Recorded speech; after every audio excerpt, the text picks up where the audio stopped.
días, mi nombre es Dana de Paz y voy a hablar sobre la teoría del conocimiento y el mito de la caverna. Decimos que, en teoría, el conocimiento depende de la percepción y el sentido que le demos a nuestras experiencias o aprendizaje. Para el filósofo griego Platón, el conocimiento es aquello necesariamente verdadero. En cambio, la ciencia y la opinión ignoran la realidad de las cosas, por lo que forman parte del ámbito de lo probable y de lo aparente. El conocimiento comienza en la percepción sensorial, como su nombre lo indica, a través de los sentidos, el cual Aristóteles clasificó esos radares naturales del organismo en 5: vista, oído, gusto, tacto y olfato. Después llega el entendimiento, el cual es la inteligencia, la razón natural, nuestra percepción de la información almacenada. Por último, el proceso del conocimiento concluye en la razón. La ciencia considera que, para alcanzar el conocimiento, es necesario seguir algún método. El conocimiento científico no solo tiene que ser válido y consciente desde el punto de vista lógico, sino que también tiene que ser probado mediante un método científico experimental. Es importante, en la cual se demostraría una nueva realidad, una más real, diferente a la primera, que no era más que una apariencia. Esta historia, según mi perspectiva, es una alegoría de aquellas personas que buscan y encuentran la verdad. Los prisioneros hacen referencia a personas ignorantes que no salen de su zona de confort por miedo al fracaso y arriesgarse, personas sin hambre de conocimiento y ambición. En la historia, el ser figurativo es la idea del bien, de la razón, y el prisionero, que es rechazado por sus amigos al contarles la realidad que ha presenciado e invitarlos a salir a la caverna, hace referencia al rechazo que sufre cualquier persona que expone su sabiduría y conocimiento a un mundo ignorante. Esta alegoría fue creada para mostrar en un sentido figurativo que nos encontramos encadenados desde que nacemos a la ignorancia, y las sombras que vemos en ellas es lo que consideramos real. Hace referencia a lo importante que es para el ser humano romper con nuestros paradigmas, entender que nuestra realidad no es la única. Salir de la caverna significa abrir nuestra mente a nuevas experiencias y ganar conciencia de que el conocimiento es infinito. Contar que cuando el conocimiento puede ser transmitido de una persona u otra por medio de una comunicación formal, se trata del conocimiento explícito.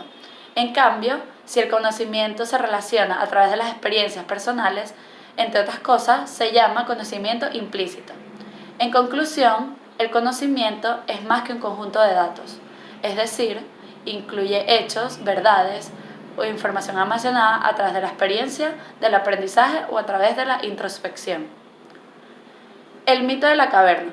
Hace 2400 años, Platón, uno de los más grandes filósofos de la historia de la humanidad, escribió en su libro La República el mito de la caverna, el cual es una representación metafórica de la vida humana en determinado sentido. Esta historia trata sobre 4 personas que se encuentran presos y encadenados en una caverna, de tal manera que solo pueden ver la pared que tienen enfrente, sin posibilidad de mover nunca la cabeza. Detrás de ellos se encuentra un muro y una hoguera en la entrada, de modo que, cuando las personas o los animales pasan, solo alcanzan a ver sus sombras, la cual es proyectada por el fuego de la hoguera. Los prisioneros así piensan que las sombras son la única realidad existente, ya que su situación no les permite ver más allá. Entonces, ¿qué pasaría si estas personas se liberaran de sus cadenas y van hacia la luz? Buenos días, mi nombre es Andra Morán y voy a hablarles sobre el conocimiento, la ciencia y la investigación. La investigación es la actividad encaminada a la solución de problemas, pues su objetivo consiste en hallar respuestas a las preguntas mediante un proceso científico. El conocimiento es el proceso en el cual se relacionan el sujeto que conoce mediante sus sentidos y el objeto conocido o percibido. ¿Qué es la ciencia? Es un conjunto de conocimientos que son verificables, sistemáticamente organizados y que están metodológicamente obtenidos. La clasificación de esta ciencia está en la ciencia formal y la ciencia fáctica. La ciencia formal es el estudio de objetos que son intangibles, y en las fácticas pues son el estudio de objetos tangibles, o sea que obviamente utilizan un método científico pues para evaluar el criterio de su verdad. Conocimiento científico es el conocimiento pues cierto de las cosas por sus principios y causas. Este es racional porque la ciencia utiliza esto como un instrumento esencial. Es verificable porque las afirmaciones de ciencia deben poderse comprobar. El objetivo de esto es el conocimiento científico, pues que este debe concordar con la realidad de pues lo que se está estudiando. Y el sistemático es porque obviamente esto forma un sistema, ¿sí? El conocimiento vulgar, este está encargado, está engendrado como tal en la opinión.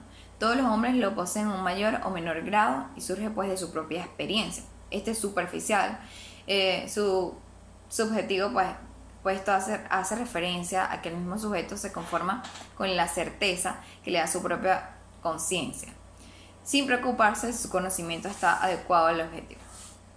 Este es sensitivo, puesto que su nivel de comprobación se logra basándose en las vivencias emocionales, ¿sí? De la vida diaria. Ahora les voy a hablar sobre los planos del conocimiento. Entre estos encontramos el genozoológico, ¿sí? Este estudia el conocimiento humano y humano general, ¿sí? Como tal, en cuanto al origen y alcance de la naturaleza.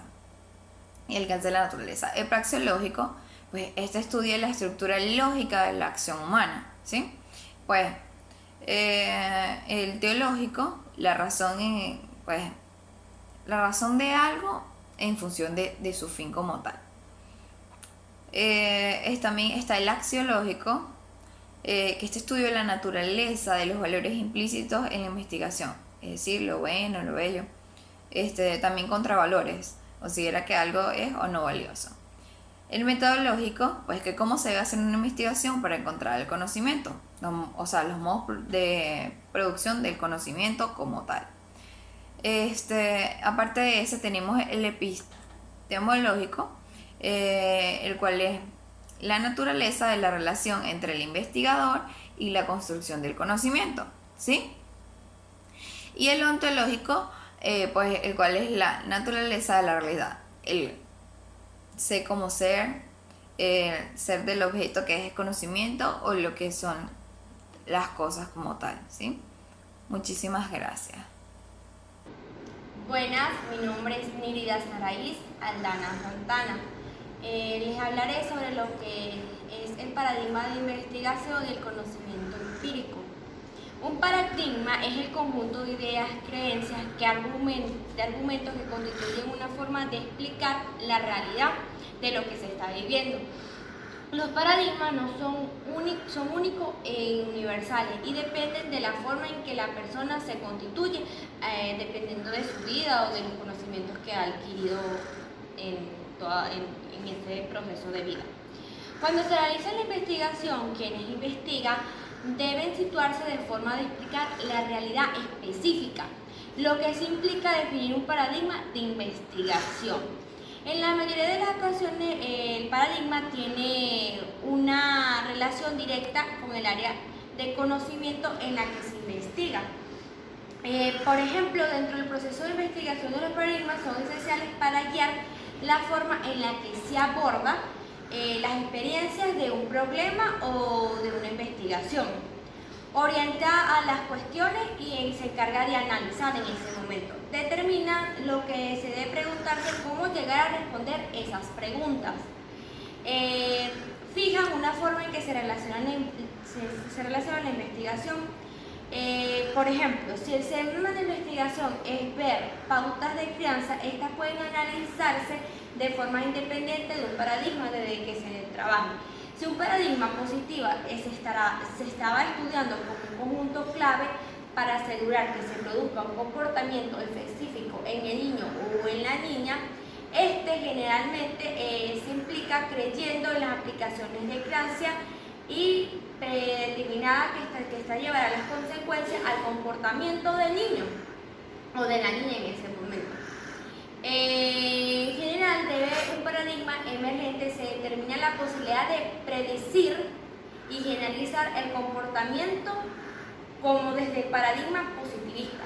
O sea, es el comportamiento desde un inicio como se ha estado creando, ¿verdad?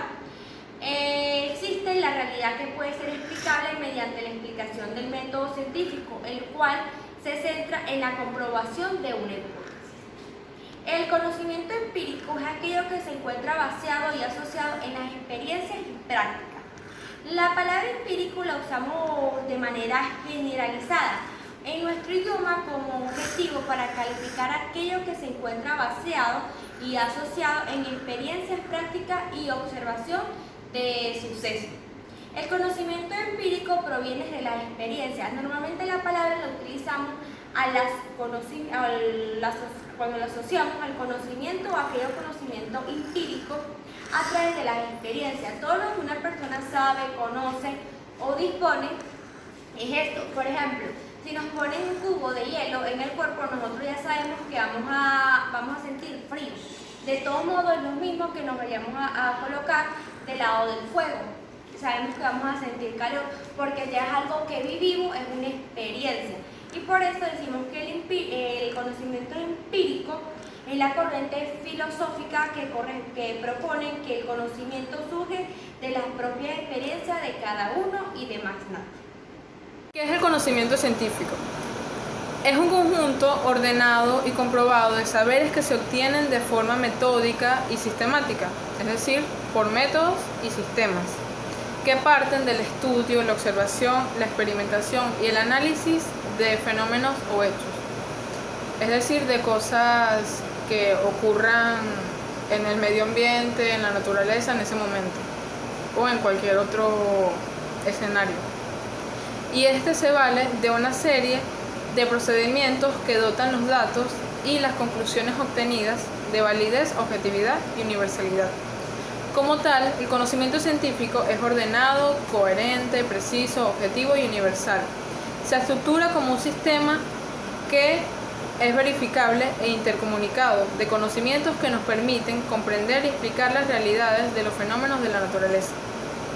Como tal, el conocimiento científico se va del método científico, que es un conjunto de normas y procedimientos por el cual el científico debe regirse para realizar un estudio de investigación cuyos resultados tengan una validez científica. El conocimiento científico se caracteriza principalmente por ser un saber crítico, porque distingue entre lo verdadero y lo falso. También es un saber fundamentado, porque se basa sus conocimientos en pruebas y datos obtenidos. También es metódico porque se vale de métodos de investigación y es verificable porque puede ser comprobado mediante la experiencia, es decir, la experiencia de la persona o del investigador. Un ejemplo de conocimiento científico son las leyes de Newton, que son verificadas con pruebas e investigaciones.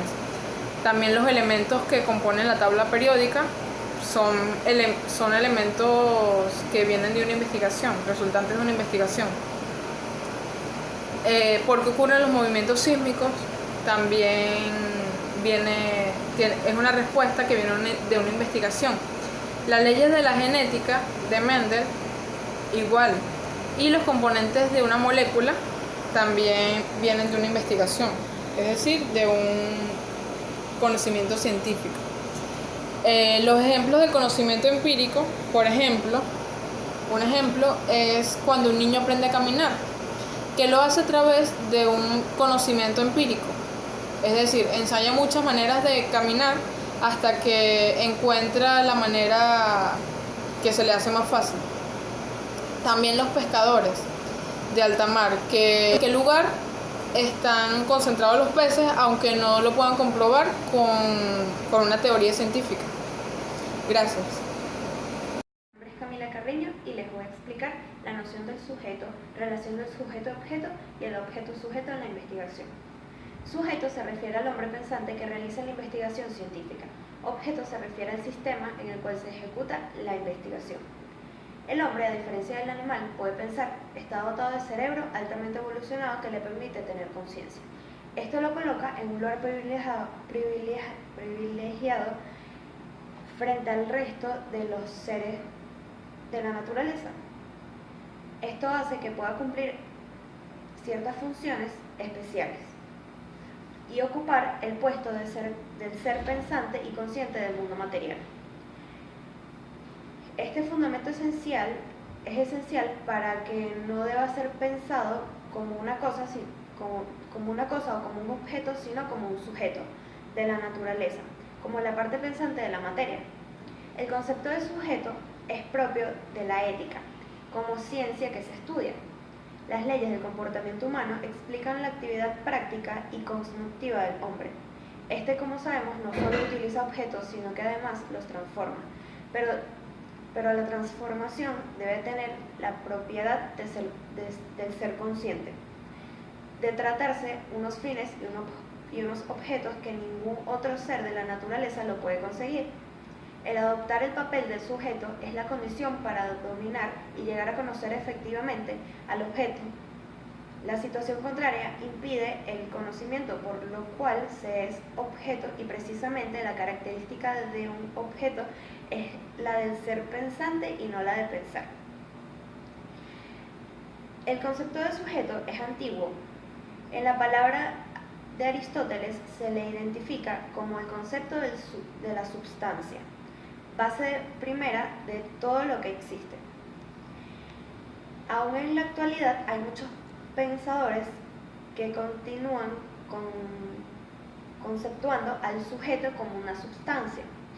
En la actualidad es, además, objeto de investigación de la ética el aprender por sujeto al hombre que obra y conoce activamente y está dotado de conciencia y de voluntad. Asimismo, se entiende por objeto aquello hacia lo que está orientada la actividad cognitiva del hombre, del denominado sujeto. La ética como ciencia debe estudiar el objeto como existencia, independientemente del sujeto. Lo debe conceptualizar como ser objetivo y en sentido estricto como objeto de conocimiento. Las relaciones entre objeto y el sujeto anteriores a la concepción científica u opuesta a la ética como ciencia son vistas de manera aislada. Solo eran vistas las acciones del objeto y el sujeto eran pensados de manera pasiva, como si la acción humana no fuera precisamente transformada de la realidad.